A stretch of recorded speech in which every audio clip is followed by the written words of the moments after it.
Hey, what is up, lovelies? It is Lynn the Gotcha Goblin, and we're going to be discussing something that is kind of interesting to me personally because it just tells a lot about the headspace of the community for Love and Deepspace as a whole. And there is a lot of talk about this online, so we're going to go over exactly what sparked this tweet, what sparked this conversation, and it is actually this video here. So if you haven't seen this video, it's been going around, it's been making its rounds, and it goes to show, how much the internet kind of ruins the way people communicate with one another. So let me see, I think the volume is up. Let me just make sure. Let me check my earbuds. And we're gonna play this video so you guys get a little bit more context of what this is about. You look so toxic, it's scary. Why is a red flag like him part of the lad's love interest roster? This is your first Otome game, isn't it? I can clearly tell. I had a Korean CEO lock me up in his penthouse, put tracking devices in my body and his entire surveillance area, tie me up in a kink-ass shit type of ribbon between my hands, all because he lost his cat named Elizabeth III. What does that tell you? Plus, Yuri was my favorite Doki Doki literature cup girl, so this is clearly not my first rodeo. Touch more Otome grass, please. I beg of y'all. Alright, so that is the video that has sparked a lot of discourse on not only... See, I'm not really that active on anywhere else besides Twitter and Reddit, but not only on Twitter, but also on Reddit. It does get a little flagged on Reddit though, so there are people who agree with this individual, and then there are people who have very strong opinions about said tweet. So this user here, Kento Kisser, says, y'all do realize that this behavior right here is exactly why this is some of our first and only Otome, right? Like this weird ass elite complex some of y'all have is too much when we just want to play the game and enjoy the lore. It's not that effing serious. Okay, so I saw that tweet and I thought that is a very interesting take of what this video was trying to say. And I actually see both sides of the conversation here, which is what I kind of replied to up top. Now, I am not as articulate when I am talking off the top of my head like this, so I will read what I wrote out. So, while I can see this part of the community alienating new people from trying Otome games because of this behavior, I will say the person in this vid has a point, just not explained properly or nicely. People come to Love and Deepspace for a multitude of reasons, but very little do they join because of the fandom. A deep dive into the fandom isn't typically the first experience a player has before playing the game. So let's talk about this first paragraph that I wrote out. The first sentence here saying that, I agree that a video like this can definitely like alienate new players who come into the space. However, I will say that unfortunately, videos like that, using that background, that music in the background, that's what gets views, okay? I'm not saying that it's right. I'm not saying that that is the correct way of explaining yourself. I am saying that that is actually what is unfortunately popular. Okay, that is like the trend that goes around. So, not saying that it's right, not saying that, we should condone that kind of conversation or that kind of attitude online, because it only really fosters negativity, really. It feels like you're attacking people who are inexperienced in Otome. And in general, when you make fun of somebody who is inexperienced in anything, it brings up their defense mechanisms, right? And you don't end up having a good conversation with one another. You end up just basically getting mad at one another for something that shouldn't be. It should be more of a conversation, because the video, I do believe, has a point. There are a lot of people coming into Love and Deepspace because of the appeal of the game in general, not because of the community itself, but because Love and Deepspace has a lot to offer. And that's my second point that I make in this little paragraph here. People come to Love and Deepspace for a multitude of reasons, and mainly it is from the advertisements that they see online or videos that they see online of the love interests or pictures of them. That is basically what pulls them in. Knowing about the story, knowing about the deeper, layers of Love in Deepspace isn't typically what people come into the game for initially. And let's continue what I said here. If someone was interested in the game, they would come for the guys, the story, or the fact that Love in Deepspace is the only 3D animated Otome game in the space. That's doing something genuinely new. That being said, Love in Deepspace is pulling a wide range of players who may not expect twisted tropes and dark themes from a seemingly fluffy and sensual game based on the ads. This is what's catching people off guard. And I just want to reiterate that so hard. The advertisements don't really give you a deeper understanding of what this game really is. I mean, come on, you would see an advertisement about Silas and being a daddy dom or whatever, and you would be like, oh, this is just, fun for sensual stuff or spicy things. It's not really serious topics like, well, abuse, And if somebody was interested in the game, they would see this 3D animated advertisement, or they would see the 3D photos of all of the love interests, and they'll be like, oh, this is reminiscent of AAA games right now. Oh, well, you have not a good example of a AAA game because I don't think it is, but you have Sims. A lot of people like to role play in The Sims, and you don't have an Otome game that is like The Sims. You have Love in Deepspace, which is a very close similarity, and playing The Sims and seeing the 3D animated, characters in there where you get to customize and do whatever, it feels the same way as you get to customize the MC in the game. So that brings that kind of community into Love in Deepspace. But it also brings people who are not attracted to anime characters into the game. Most of the games that are Otome are anime art, right? So you have Tears of Themis, you have Light Night, and they're all just animated characters, not 3D, they're just 2D. And a lot of people are actually put off by that. So, they can't feel an emotional connection with a cartoon. Some people can, but a lot of people don't. And the people who don't will find Love in Deepspace more attractive because it has that 3D animated Otome feature in it. So that's what I'm saying. It's pulling a lot of different people who may not be aware of Asian culture, who may not be aware of Otome culture in general, which is typically Asian, and it's shocking a lot of people because they're not expecting a game like this to have darker and twisted themes, So my next paragraph here, they didn't come into the game aware that Caleb is a popular character trope in Otome, which actually can leave a huge part of the newer player shocked and maybe even feel baited. I mean, if you've experienced the game, for a few months already, you would think that you would think that Xavier, Silas, Zane, and Raphael are these perfect individuals who, yes, they have their dark past, but they're genuinely typically all green flags, and they're all really kind and what you should go for in a real relationship outside whatever. That's the kind of conversation that I've seen in other parts of the fandom. But then they suddenly say, oh, but when Caleb was introduced into the game, suddenly that perfect picture was ruined because Caleb is a very twisted, darker character who is potentially, abusive and also can trigger a lot of individuals. So I can understand why some newer players to Otome and to Love in Deepspace feel baited. They weren't expecting something like that to come out.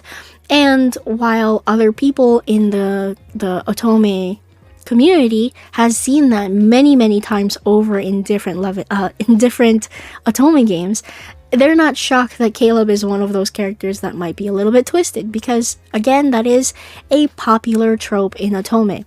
It has been a very long time since Otome has just been fluffy, pretty things, you even have some horror Otome coming out because people like a little bit of that twist in it, and it's what sells. And of course, Love and Deepspace, which is a gacha game, which basically wants to get more money, is going to add a twisted character eventually.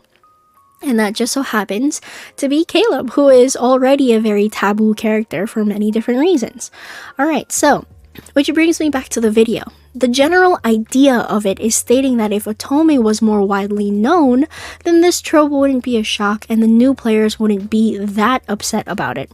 Of course, you're free to still dislike the trope, but it may not be as shocking as it has been for many people.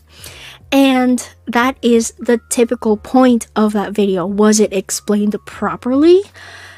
That is debatable. Was it explained nicely or compassionately to new players of a game? Absolutely not. That video was basically like a shove in the face, so I can understand why the commenter here said that it was an elitist complex.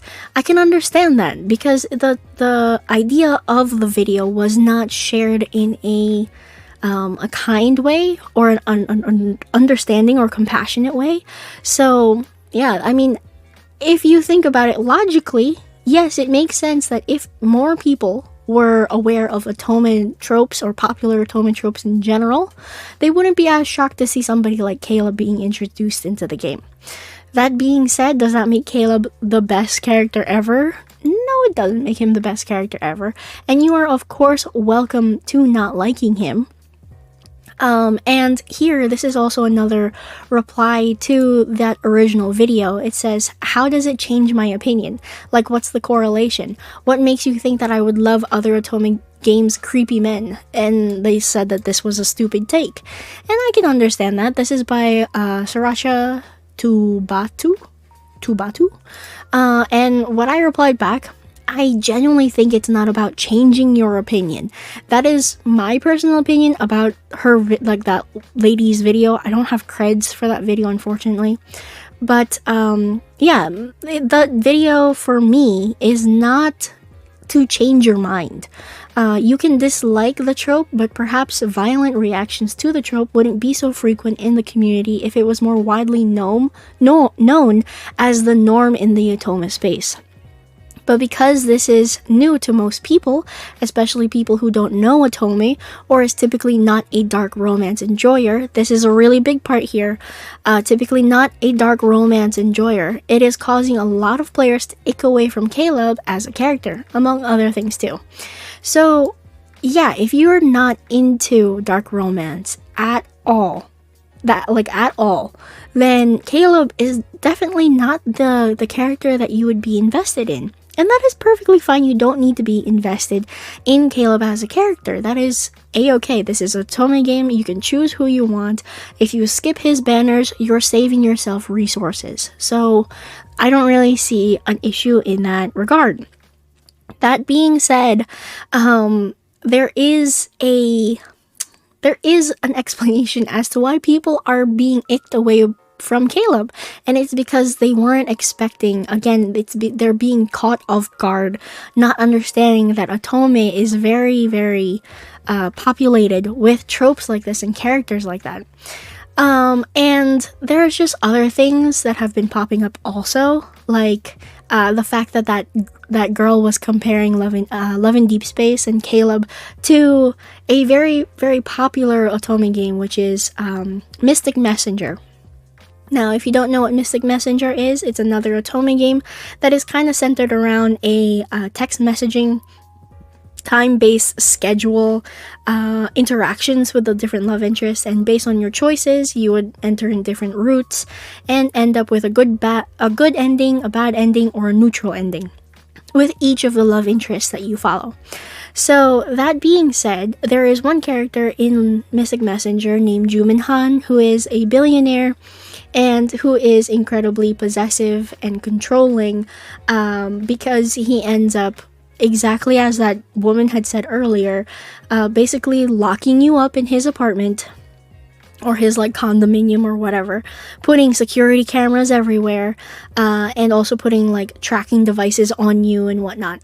And people are kind of like annoyed that that is the comparison to Love and Deepspace. Like they're saying, "Oh, how come you're not referencing other Otomes? Why is it always Mystic Messenger that comes up?" Well, I personally thought, let me see. I personally thought, like, here, this is what I was talking about. Love when people for the millionth time are like, "Oh, you don't like blah blah blah? Heh, this must be your first Otome. See, back in my day, Jumin Han, and then I only see Jumin being brought up like, yeah, lads isn't your first Otome, but it sure as hell may be your second." So, there's this individual again who their tweet got a lot of, comments back and feedback and whatnot. And you know what? They have a valid point. A lot of the comparisons has been to Mystic Messenger, and personally, I am also somebody who would compare it to Mystic Messenger. And my defense, in my explanation, my thinking here is, it's also reasonable to assume that people are compare lads to MM because it's another well-known Otome. So it's easier to draw that as a comparison as to oppose to drawing comparisons to Amnesia or Pure Fore, Faded Memories, which only a niche community really talk about. It would be better to compare Caleb to other love interests in the Otome space, but it's just not as well known, so the reference could get lost in translation. So A Mystic Messenger was a huge game when it came out in the Otome space because of the darker themes in that game. There was, I think, one person wanted to unalive themselves and disappear. The other person was incredibly toxic. It was a lot of different dark themes in that game.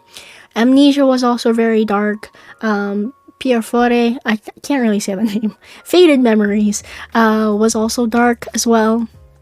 But there are people who may not know those other names, and what they might know is like Obey Me, or they might know Mystic Messenger, because those were actually pretty, I guess you can say, popular in the Western Otome space.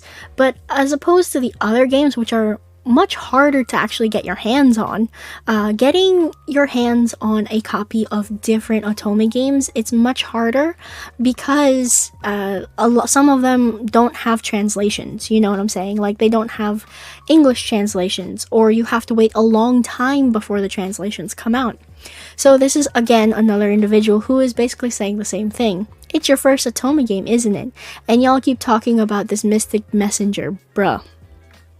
And then I said, look, I'm not saying I'm not guilty of this, not guilty of, comparing it to Mystic Messenger, but are y'all really gonna recognize and understand references to all the more niche Otomes? Because then what's the sense in bringing something up that you have no idea about? It's like saying Justin Timberlake is exactly like this indie pop singer named George Houdini, whom performed in 2002 until 2006. It's a super niche comparison, so it would be harder to get a point across if you're trying to explain something to a mass amount of people. So hopefully that didn't get lost in translation. It was just a lot of people talking about the same things. And to be perfectly fair, I understand both sides. It's just that I feel like because of media and because of the trends in explaining things, or the trends in kind of also being like this superior know-it-all kind of individual, and like, oh, I've experienced so many Otome games. Like, there is a way of talking to a person that I feel has gotten lost in social media. What gets likes isn't necessarily what is the best way of explaining something. It is exactly like, people who farm drama. They may say something that is a very like a generalized statement against like a group of people, and then suddenly that blows up. Even though the intent behind that phrase or that logic makes sense, it's just the way that it is being explained is very not good. hopefully that makes sense in general. But yeah, that is pretty much it. That is all I wanted to talk about tonight in terms of this whole conversation about Mystic Messenger, and also, you know, the people who are saying, oh, I don't care if it's your first Otome game, yada yada yada. Like, there's a lot of finger pointing right now, and I just want this community to get along, but y'all keep trying to find things to fight over, and it's very upsetting. But I do think that it's something that is just prevalent in every fandom now, because fandom culture has 100% changed. It's no longer supportive towards one another. It is more anger baiting, rage baiting conversations on the internet. So yeah, hopefully this will inject some sort of I guess a different side to the conversation. Hopefully it'll bring light to a different opinion, really. But yeah, thank you all so much for watching. If you want to subscribe to the channel, I cover Love and Deepspace, and I will continue to cover Love and Deepspace because we're going to talk about all of Caleb's cards in the future, and it'll be very, very fun to talk about.